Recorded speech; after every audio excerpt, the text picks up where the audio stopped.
नमस्कार दोस्तों, स्वागत है आपका अपने इस चैनल लाइब्रेरी साइंसेज में। पिछले वीडियो में मैंने आपको जो BILS 221 का यूनिट 1 था उसके क्वेश्चन आंसर सॉल्व कराए थे और आज के वीडियो में उसके आगे से कंटिन्यू करेंगे। ठीक है, तो शुरू करते हैं। आज का पहला question, discuss the important characteristics and features of knowledge society.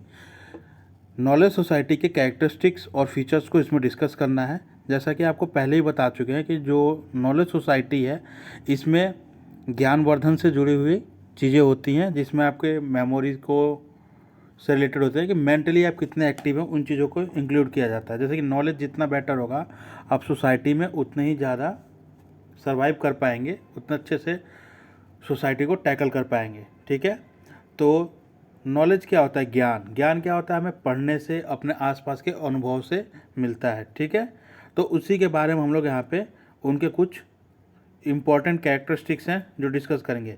Information and communication technologies, ICT।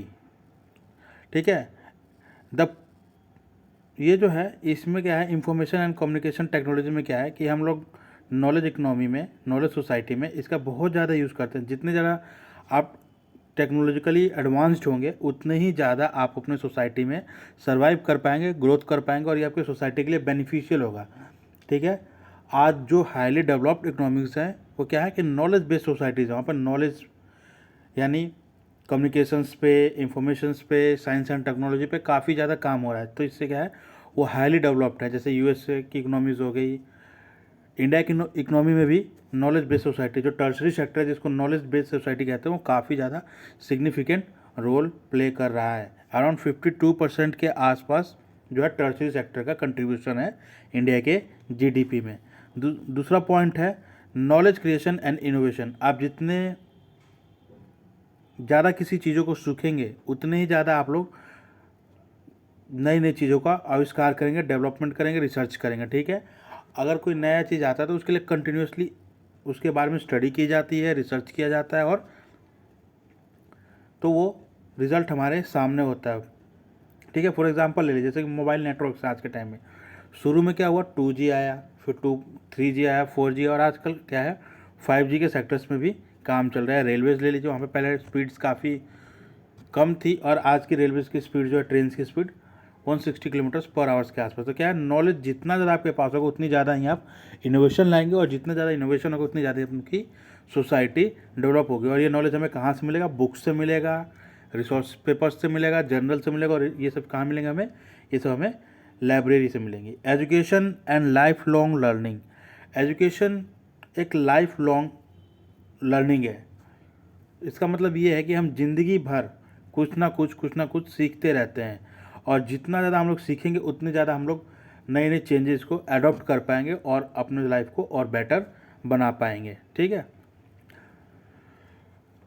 जैसे कि एक एग्जांपल लेते हैं नॉलेज चेंजेस का। नॉलेज एक लाइफ लॉन्ग सॉरी एजुकेशन एक लाइफ लॉन्ग लर्निंग है। इसका एग्जांपल, बेस्ट एग्जांपल है modernisation of technologies.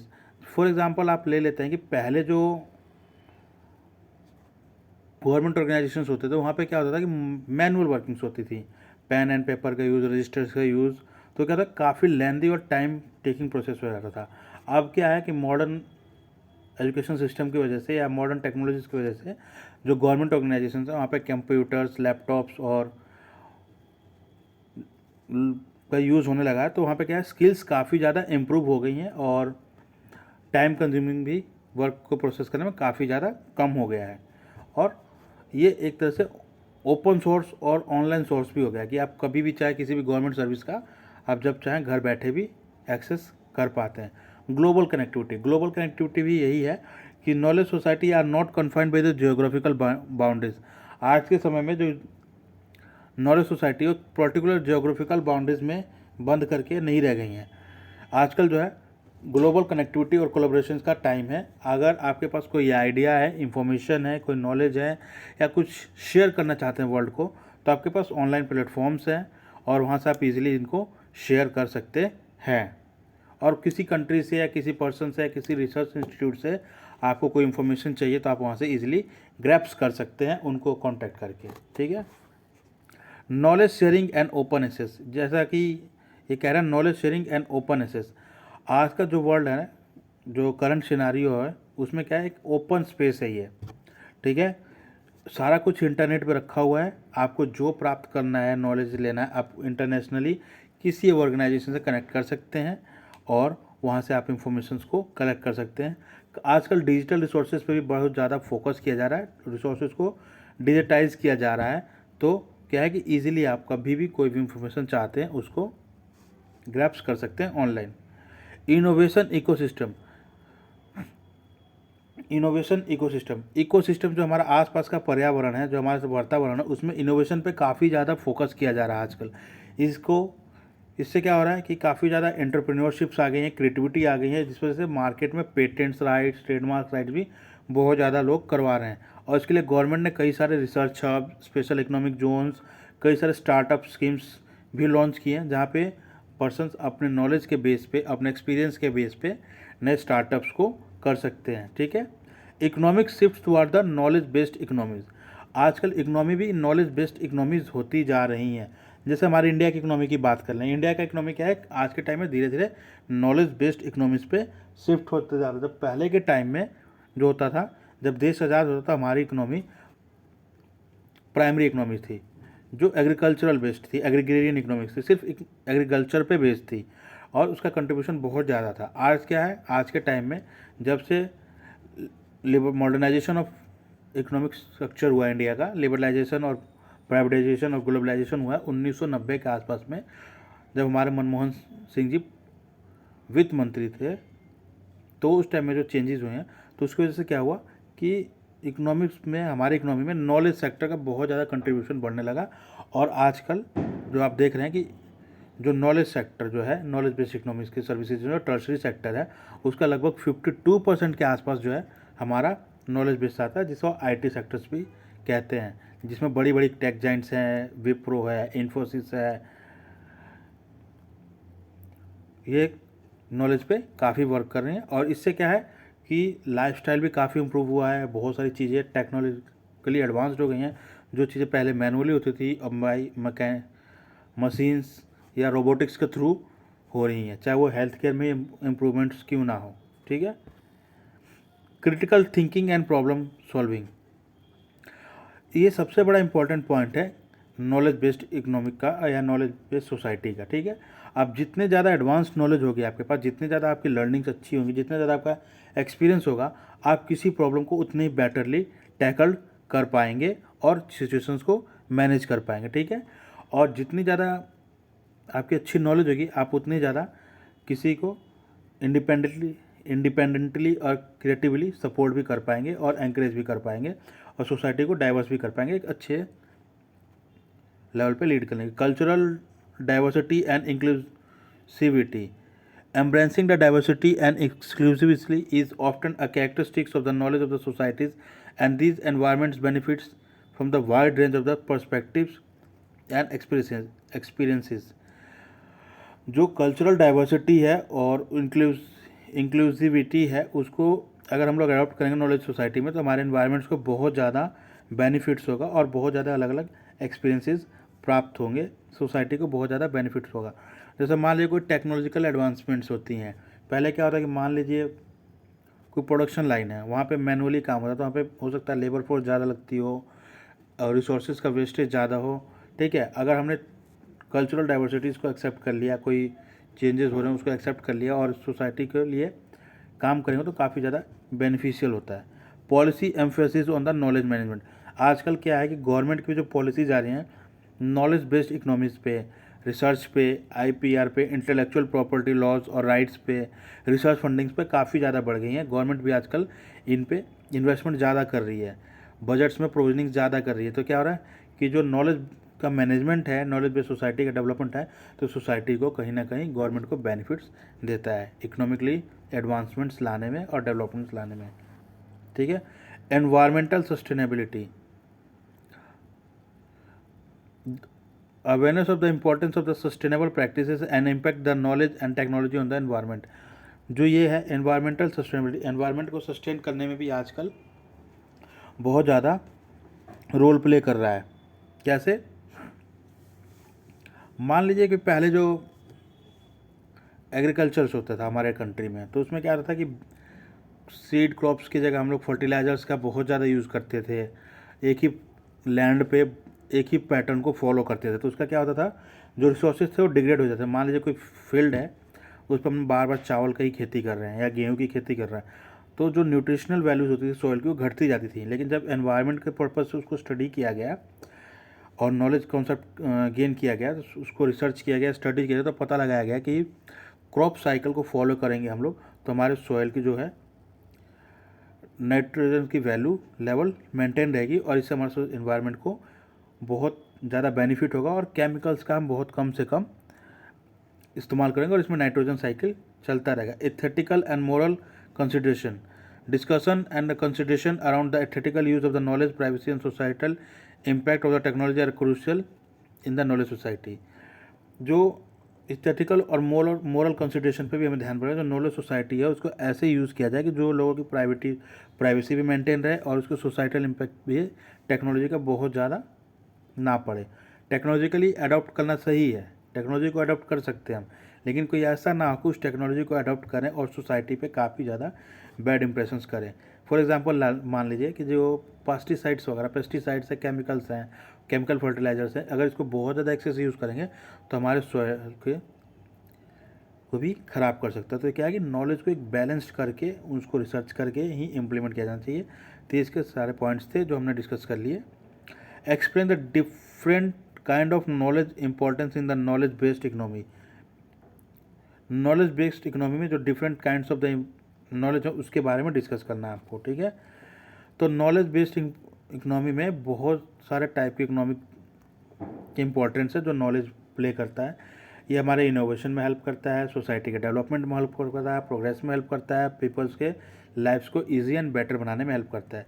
Explicit knowledge, ये फॉर्मल और कोडिफाइड नॉलेज होता है। ये स्पेशली डॉक्यूमेंटेशन होता है, स्टोर्ड होता है और ट्रांसफर्ड होता है।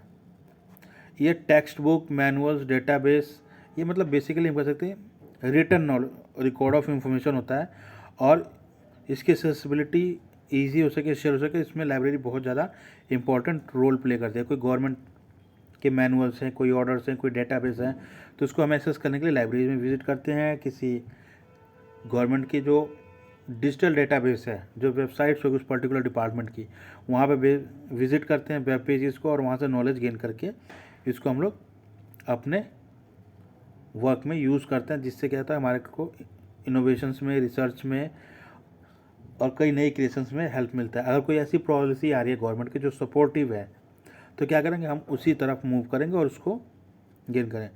टैक्टिक नॉलेज जो है एक इनफॉर्मल नॉलेज होता है और एक्सपीरियंस होता है और पर्सनल नॉलेज होता है। हार्डर टू आर्टिकुलेट और ट्रांसफर। जो एक्सप्लिसिट नॉलेज होता है वो क्या होता है, फॉर्मल नॉलेज होता है। ये बुक्स से हमें या डेटाबेस वगैरह से मिलता है। लेकिन जो टैक्टिक नॉलेज होता है पर्सनल, किसी का एक्सपीरियंस होता है, पर्सनल नॉलेज होता है। ये हार्डर टू आर्टिकुलेट, उसको नकल करना या ट्रांसफ़र करना मुश्किल होता है। मान लीजिए मेरे अंदर कोई स्किल्स है या आपके अंदर कोई स्किल्स है, वो कितना भी कोशिश कर ले दूसरा पर्सन उसको कॉपी अप नहीं कर पाता 100%, ठीक है। सबकी अपनी अपनी क्षमताएँ होती हैं, सबकी अपनी अपनी उपयोगिता होती है, अपने ज्ञान को किस तरह से उपयोग कर सकता है, ठीक है। तो जितना ज़्यादा एक्सपीरियंस होगा आदमी को, उसके पास टेक्निकल नॉलेज ज़्यादा होगा और उसकी प्रॉब्लम सॉल्विंग कैपेसिटी ज़्यादा होगी, क्रिएटिविटी ज़्यादा होगी। एम्बेडेड नॉलेज एक ऐसा प्रोसेस होता है कि जिसमें integral part of the tools and machinery energy knowledge based ability to develop understand. ये क्या होता है, एम्बेडेड क्या होता है कि दो चीज़ों का मिक्सअप होता है, ठीक है। जैसे टेक्निकल और एक्सप्लिसिट नॉलेज का मिक्सर होता है। एम्बेडेड किसको जोड़ करके, मिल करके, जो दोनों इंटीग्रल पार्ट्स में हो जाते हैं कि कोई मशीन है, उसका टूल है, उसको यूज़ करने के अलग अलग यूज़ होता है, तो वो इकोनॉमी उसको डिसाइड करने में हेल्प करेगी, ठीक है। कल्चरल नॉलेज क्या होता है कि जो हमारे कल्चरल्स की, सोसाइटी की एथिक्स है, जो वैल्यूज़ हैं, उसके बिलीव्स पे बेस होता है, ठीक है। कोई ट्रेडिशनल चीज़ होता है, बिहेवियर होता है, ठीक है। ये डिफरेंट करता है डेमोग्राफी पे। हो सकता है कि आपके तरफ कुछ और वैल्यूज़ पे वर्क किया जाए, किसी पे किसी और वैल्यू पे वर्क किया जाए, ठीक है। तो ये है कल्चरल नॉलेज जो है मार्केट टू मार्केट डाइवर्स करता है, वेरी करता है। ठीक है, मान लीजिए कि आप दिल्ली में, दिल्ली के कोई कल्चरल बेस अलग हैं और नॉर्थ ईस्ट में जाते हैं, वहाँ का कल्चरल बेस अलग है, तो कल्चर पे भी ये वेरी करता है। ठीक है, तो हमें वहाँ के बिजनेस करने से पहले, उस इकोनॉमी को समझने से पहले वहाँ के कल्चरल रिक्वायरमेंट्स को भी समझना पड़ेगा। ठीक है, इनोवेशन एंड क्रिएटिविटी, इनोवेशन और क्रिएटिविटी भी नॉलेज सिस्टम का सबसे इम्पॉर्टेंट पार्ट है। जितने ज़्यादा highly skilled full knowledgeable persons होंगे वो उतने ही ज़्यादा इनोवेशंस पे वर्क करेंगे और क्रिएटिविटी पे वर्क करेंगे। ठीक है, और इससे क्या होता है, उस इकोनॉमी के लेवल्स पे वो बेटर होगा। Competitive advantages, the effective use of all the forms of knowledge can be provide competitive as. Competitive as मतलब या एडवांटेज मतलब ये होता है कि आपके पास नॉलेज है, गेन है, एक्सपीरियंसेस हैं, आपके पास अच्छा नॉलेज है, अच्छे एक्सपीरियंस है, तो आप क्या करें, किसी भी प्रॉब्लम को आप इजीली टैकल कर सकते हैं। कोई टेक्निकल हिंड्रेंस आ जाता है, कोई बाधा आ जाती है, तो आपको उसको इजीली कोप अप कर सकते हैं, काउंटर कर सकते हैं और उसमें आप बेटर परफॉर्म करके उस प्रॉब्लम को सॉल्व कर सकते हैं। एडेप्टिबिलिटी एंड लर्निंग,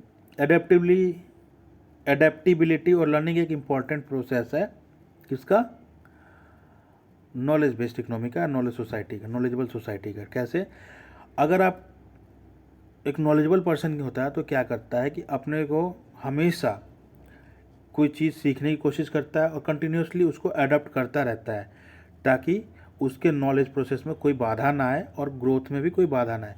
आप किसी ऑर्गेनाइजेशन में काम करते हैं तो जो टेक्निकल चेंजेस हैं, अगर आप उसको अडॉप्ट नहीं करेंगे तो आप बहुत पीछे चले जाएंगे। फॉर एग्जांपल ले लीजिए, पहले क्या था, लाइब्रेरीज़ में मैनुअली सिस्टम्स पे वर्क होते थे। ठीक है, बुक्स को रजिस्टर से रिटर्न करना, इशू करना, मैनुअली आई कार्ड्स वगैरह बनाना, स्टूडेंट्स का इशू रिटर्न का रिकॉर्ड्स रखना। लेकिन अब क्या है कि सारा चीज़ डिजिटल हो गया। डिजिटल होने की वजह से क्या हुआ है कि सभी चीज़ें आपको ऑनलाइन करनी पड़ रही हैं। एक सॉफ्टवेयर है, उस सॉफ्टवेयर पे उसको काम करिए और काफ़ी लाइफ को ईजी हो जाता है आपको वर्किंग। अगर आप उसको नहीं अडॉप्ट कर पाते हैं तो आप टेक्नोलॉजिकली पीछे हो जाएंगे। ठीक है, वैल्यू क्रिएशन का मतलब क्या है, नॉलेज जो होता है, different type of knowledge to create a new product services and add values efficiently effectively improvement और the meeting the diverse market demands. Value creation, अगर आपके पास एक अच्छी नॉलेज है, कॉन्सेप्ट है, मार्केट के बारे में अंडरस्टैंडिंग है, तो आप क्या करेंगे कि उस में जो प्रोडक्ट्स आपके अवेलेबल हैं उसमें वैल्यूज़ को ऐड करेंगे। ठीक है, उसके इनोवेशंस के थ्रू, इफ़िशियंसी इम्प्रूवमेंट्स के थ्रू और मार्केट के डाइवर्स नीड्स के थ्रू आप उसको कॉप अप करेंगे। ठीक है,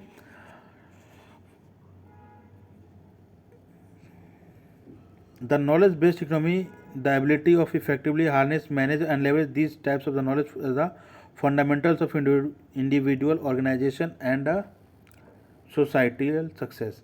ये जो है नॉलेज बेस्ड इकोनॉमी की जो एक की एबिलिटी है, ये सोसाइटी के फंडामेंटल्स को इम्प्रूव करने में या किसी इंडिविजुअल के ऑर्गेनाइजेशन को या किसी ग्रुप ऑफ ऑर्गेनाइजेशन या गवर्नमेंट को भी हेल्प करता है।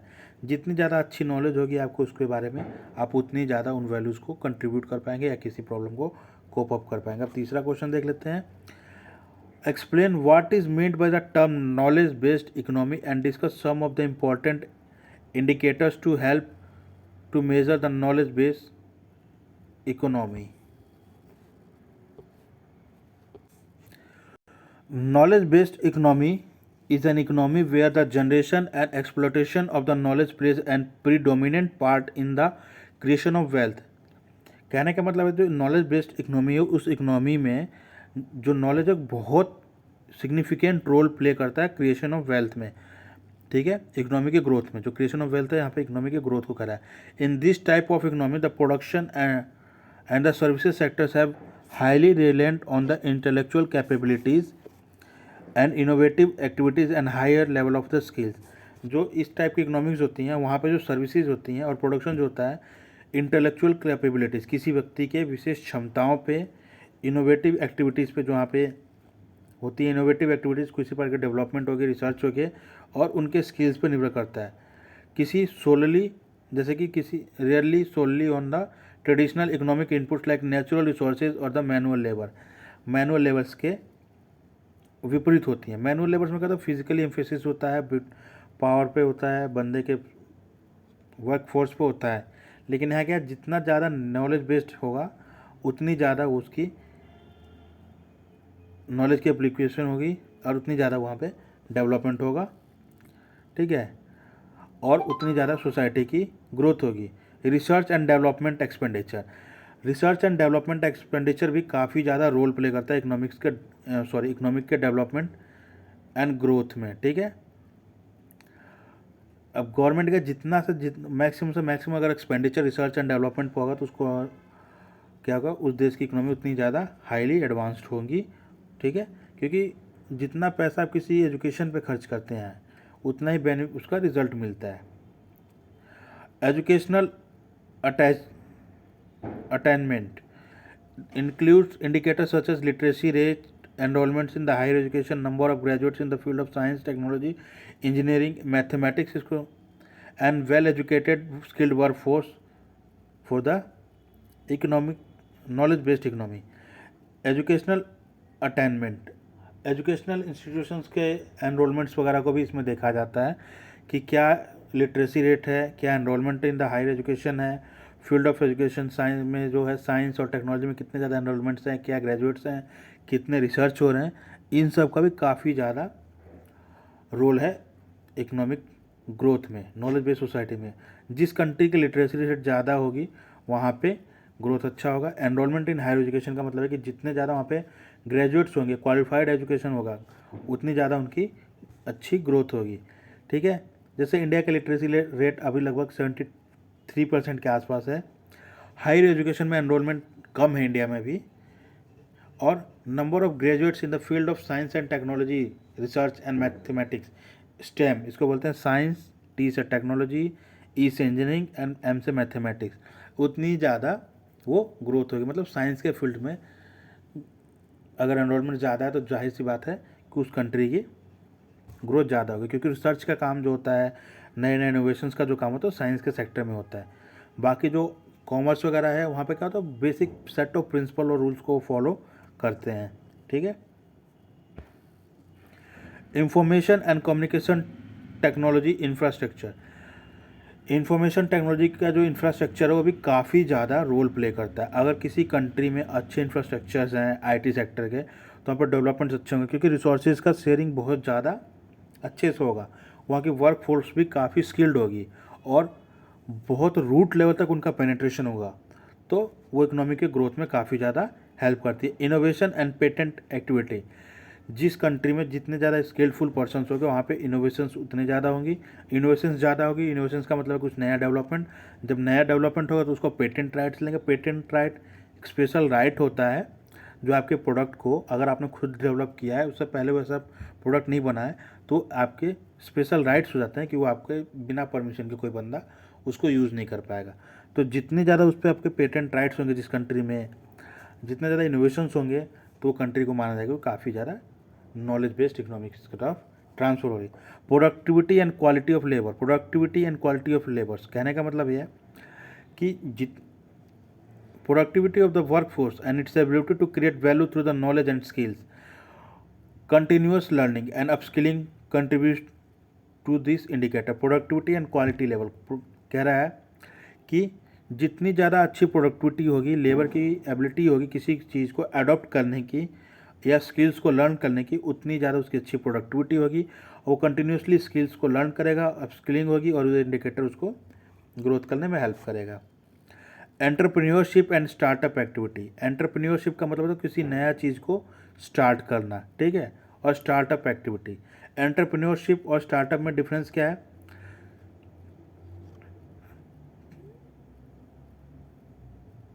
ठीक है, स्टार्टअप क्या होता है कि आप सेल्फ किसी चीज़ को स्टार्ट कर रहे हैं, आप अपने बेस पर उसका रिस्क को ले रहे हैं। एंटरप्रेन्योरशिप भी वही सेम चीज़ होता है, ठीक है। और जितना ज़्यादा नॉलेजेबल पर्सन होगा, बट इकोनॉमिक स्टेबिलिटी होगी, उतनी ही ज़्यादा ये चीज़ें ग्रो करेंगी, ठीक है। तो स्टार्टअप और एंटरप्रेन्योरशिप का मतलब यही है कि इकोनॉमिक ग्रोथ कब करेगी? जब नए नए उसमें स्केल्स बिजनेस के एड्स होंगे, ठीक है, एंटरप्रेन्योरशिप होगा, स्टार्टअप्स होंगे, ठीक है, तो टेक्नोलॉजिकली एडवांस होगा, उस कंट्री में एडवांसमेंट आएगी, कुछ नई नई चीज़ें क्रिएशंस होंगी और उनका इम्प्लीमेंटेशन होगा तो वो डेवलप करेंगी।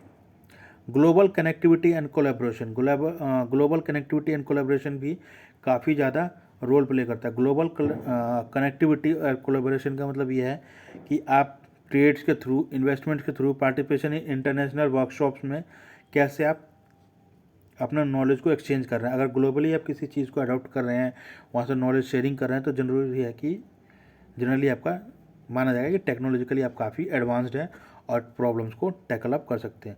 Quality of institution and governance, आपके पास जो इंस्टीट्यूशंस हैं उनके creation, protection of intellectual property rights well managed हैं और इनोवेशंस को सपोर्ट करते हैं, उनके गवर्नमेंट की तरफ से गाइडेंस अच्छी है, तो उस देश में स्टार्टअप्स वगैरह को स्टार्ट करने में कोई ज़्यादा प्रॉब्लम नहीं होगी। पॉलिसीज़ ईजी होनी चाहिए। अगर पॉलिसीज़ ईजी हैं, इंस्टीट्यूशनल रोल्स बहुत कम है, तो उस कंट्रीज़ में ग्रोथ ज़्यादा होगी। मान लीजिए कि कोई आप स्टार्टअप करने जाते हैं और कोई गवर्नमेंट की पॉलिसी ऐसी है, कुछ स्टार्टअप को रोक करिए या बहुत ज़्यादा डॉक्यूमेंटेशन वर्क उसमें इन्वॉल्व है, तो कोई बंदा उस पर्सन में, नया स्टार्टअप करने वाला बंदा अवॉइड करना चाहता है। तो इस तरह से क्या होता है कि स्टार्टअप्स रुक जाते हैं और इकोनॉमी को उसका बेनिफिट नहीं मिल पाता।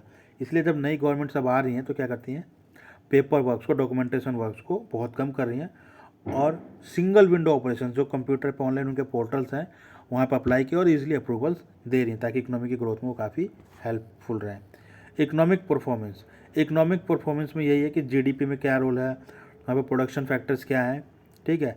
जितनी ज़्यादा अच्छी इकोनॉमिक परफॉर्मेंस होगी, जीडीपी अच्छा होगा, उतना ही ज़्यादा माना जाएगा कि वो इकोनॉमी ग्रो कर रही है। जीडीपी में नॉलेज बेस्ड सेक्टर का, टर्शरी सेक्टर का क्या ग्रोथ है, ये भी देखा जाता है, ठीक है। आइए अब अगला क्वेश्चन देखिए। अगला क्वेश्चन है, discuss the steps to be taken by developing nations to progress towards the knowledge society and the knowledge based economy, ठीक है। इसमें क्वेश्चन कह रहा है कि जो डेवलपिंग नेशंस है वो किस तरह से नॉलेज सोसाइटी और नॉलेज बेस्ड इकोनॉमी में डेवलपमेंट के लिए अपने स्टेप्स ले रही हैं, ठीक है। तो इसको जो सोसाइटी है, जो डेवलपिंग नेशंस है, डेवलपिंग नेशंस का मतलब ये होता है कि जो नेशंस अभी डेवलपिंग फेज़ में, मतलब यहाँ पे प्राइमरी और सेकेंडरी सेक्टर का रोल काफ़ी ज़्यादा इम्पॉर्टेंट है, ठीक है। तो वो भी अगर अपनी इकोनॉमी को बूम पे लेके जाना चाहती हैं, इकोनॉमी को ग्रोथ करना चाहती है, तो उनको नॉलेज सोसाइटी पे और नॉलेज बेस्ड इकोनॉमी की तरफ स्विच करना पड़ेगा, नहीं तो वो भी बहुत पीछे रह जाएंगी, ठीक है। तो इसका सबसे इम्पोर्टेंट पॉइंट है investment in education and research. उनको एजुकेशन और रिसर्च में इन्वेस्टमेंट करना पड़ेगा। एजुकेशन रिफॉर्म्स, उनको क्या करना पड़ेगा कि एजुकेशनल स्ट्रक्चर को चेंज करना पड़ेगा, मॉडर्न एजुकेशन सिस्टम को अडॉप्ट करना पड़ेगा। साइंस एंड टेक्नोलॉजी पे बहुत ज़्यादा इम्प्रूवमेंट करना पड़ेगा। रिसर्च एंड डेवलपमेंट पे भी उनको करना पड़ेगा कि कैसे नॉलेज को वहाँ पे ग्रोथ में यूज़ किया जाए, और जो अलग अलग सेक्टर्स हैं साइंस एंड टेक्नोलॉजी के, रिसर्च एंड डेवलपमेंट पे, उसके लिए प्रॉपर बजटिंग एंड प्रोविजंस दिए जाएं, ठीक है। तो एजुकेशनल स्ट्रक्चर को और रिसर्च एंड डेवलपमेंट पर अगर बहुत अच्छा इन्वेस्टमेंट करते हैं और एक स्ट्रक्चर्ड मैनर में इन्वेस्टमेंट करते हैं, तो जाहिर सी बात है वहाँ पे इकोनॉमिक ग्रोथ होगा। डिजिटल इंफ्रास्ट्रक्चर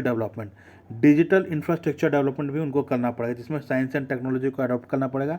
इंटरनेट की कनेक्टिविटीज़ को एकदम पेनिट्रेट करना पड़ेगा, उनको रूट लेवल तक, ग्रामीण स्तर पे भी उनको इंटरनेट को प्रोवाइड करना पड़ेगा, ताकि लोगों को ईजिली इंफॉर्मेशन अवेलेबल हो सके और उस इंफॉर्मेशन को अपने नॉलेज को एनहेंस करने में यूज़ कर सकें, ठीक है। और नई नई टेक्नोलॉजीज़ को भी अडॉप्ट करना पड़ेगा, नई नई पॉलिसीज़ लानी पड़ेगी जो टेक्नोलॉजीज़ को सपोर्ट करती हैं और उनको प्रमोट करना पड़ेगा। इनको लोगों को इसके बारे में promote innovation and entrepreneurship. Startups को उनको बढ़ावा देना पड़ेगा, फंड्स प्रोवाइड करना पड़ेंगे, गाइडलाइंस लेनी पड़ेंगी। गवर्नमेंट के जो रेगुलेटरी बॉडीज़ हैं उनको अपने पॉलिसीज़ को लूज़ करना पड़ेगा, यानी कि काफ़ी हार्ड एंड फास्ट रूल बना के रखें। अगर रखेंगे तो वहाँ पे स्टार्टअप्स नहीं हो पाएंगे। इनोवेशन हब्स बनाने पड़ेंगे, इंक्यूबेटर्स बनाने पड़ेंगे, पर्टिकुलर एरिया को टारगेट करके वहाँ पे जो सारी बेसिक फैसिलिटीज़ होती हैं वहाँ पे देनी पड़ेंगी, ताकि इंफॉर्मेशन का यूज़ करके और लोगों को कनेक्टिविटी देनी पड़ेगी, मीन्स ऑफ सारी बेसिक चीज़ें वहाँ पे प्रोवाइड करनी पड़ेगी जो जिस वजह से उनको डेवलपमेंट हो पाएगा। ठीक है, कोलैबोरेशंस करने पड़ेंगे, विदेशी आइडियाज़ को भी वहाँ पे इम्प्लीमेंट करना पड़ेगा, इंटरनेशनल ऑर्गेनाइजेशन से भी उनको कॉन्टैक्ट करना पड़ेगा। ठीक है, intellectual property rights protection, intellectual property right protection को लेके आना है। यहाँ पे लीगल फ्रेमवर्क होना चाहिए कि जो कोई डेवलपमेंट करता है, कोई नया इनोवेशन से लेकर आता है तो उसको पेटेंट राइट्स वगैरह देना पड़ेगा, और ऐसे में उनको रिसर्च एंड डेवलपमेंट्स के लिए भी उनको फंडिंग्स वगैरह प्रोवाइड की जानी चाहिए। Partnership and collaborations, international organisation के साथ कोलैबोरेट करना पड़ेगा, उनको अपने नॉलेज को शेयर करना पड़ेगा, एक्सपर्टीज़ को हायर करना पड़ेगा ताकि वो उनको प्रॉपरली गाइड कर सके। Public private partnership, public private partnership इसमें गवर्नमेंट और प्राइवेट ऑर्गेनाइजेशन दोनों को मिल करके काम करना पड़ेगा और अपने रिसोर्सेज को शेयर करना पड़ेगा रिसर्च एंड डेवलपमेंट पे, इनोवेशंस पे, ताकि लोगों को वो लोग अवेयर कर पाएँ और नॉलेज बेस्ड इकोनॉमी की तरफ बढ़ा पाएँ, लोगों को स्किलफुल एम्प्लॉयमेंट दे पाएँ और एक अच्छे स्किलफुल वर्कफोर्स का डेवलप करें वहाँ पे। Embrace life long learning, life long learnings के लिए उस पर फोकस करना पड़ेगा, मीन्स जो नए नए टेक्नोलॉजिकल चेंजेस आ रहे हैं सोसाइटी में उसको अडॉप्ट करना पड़ेगा, लोगों को उसके बारे में सिखाना पड़ेगा, कैंपिंग्स करके, वोकेशनल ट्रेनिंग्स प्रोवाइड करके, ठीक है, समर कैंप्स ऑर्गेनाइज करके, किसी भी वे में उनको नए नए जो टेक्नोलॉजिकल स्किल्स आ रहे हैं उसके बारे में अपने वर्कफोर्स को अवेयर करना पड़ेगा। Promote knowledge and exchange sharing, knowledge को प्रमोट करना पड़ेगा और डेटा शेयरिंग को उनको फोकस करना पड़ेगा। जितना ज़्यादा डेटा शेयरिंग करेंगे, नॉलेजेबल एक्टिविटीज़ को प्रमोट करेंगे, लोगों को अवेयर करेंगे, उतनी ज़्यादा लोगों के अंदर इंटरेस्ट आएगा और उस चीज़ों को अडॉप्ट करेंगे। Knowledge transfer programme, knowledge transfer programme का ये है कि अगर कोई आपके पास नॉलेजेबल पर्सन है, उसके पास कोई स्किल्स हैं, तो उसको शेयर करिए, बांटिए, अलग अलग प्रोग्राम्स में अलग उसको इनवाइट कीजिए, वहाँ पे नॉलेज शेयर करिए, इंडस्ट्रीज़ में उसको अवेयरनेस फैलाइए, सेक्टर्स के बीच में अगर कोई इंडस्ट्री कोई नया सेक्टर ले जो है कुछ नई चीज़ें लेकर के तो दूसरी इंडस्ट्रीज़ में भी उसको इंट्रोड्यूस करवाइए, जिससे कि इनोवेशन पे फोकस होगा और डेवलपमेंट होगी। Focus on the sustainable development, sustainable development पे भी फोकस करना पड़ेगा आपको, ताकि इकोनॉमी को बिना हार्म किए हुए ग्रीन टेक्नोलॉजीज़ को यूज़ करके हम ग्रोथ को अचीव करें। Good governance and regulatory reforms, good governance and regulatory reforms में यह है कि गवर्नमेंट को अपने जो हार्ड एंड फास्ट पॉलिसीज़ हैं उनको चेंज करना पड़ेगा, ट्रांसपेरेंसी लानी पड़ेगी, पेपर वर्क को कम करना पड़ेगा और डिसीजन मेकिंग प्रोसेस को शॉर्टन करना पड़ेगा, कि ये नहीं कि कोई फाइल गई और इस पर काफ़ी अच्छा टाइम नहीं, वो सिंगल विंडो ऑपरेशंस होने चाहिए। बिजनेस को ऐसे एनवायरनमेंट्स देने चाहिए कि जहाँ पे वो ग्रोथ कर पाए। पॉलिसी पैरालिसिस को हटाना चाहिए, नहीं कि बहुत ज़्यादा हार्ड एंड फास्ट पॉलिसीज़ को उन पर इम्प्लीमेंट कर दिया ताकि कोई ग्रोथ ही ना करे, इन्वेस्टमेंट्स ही ना के।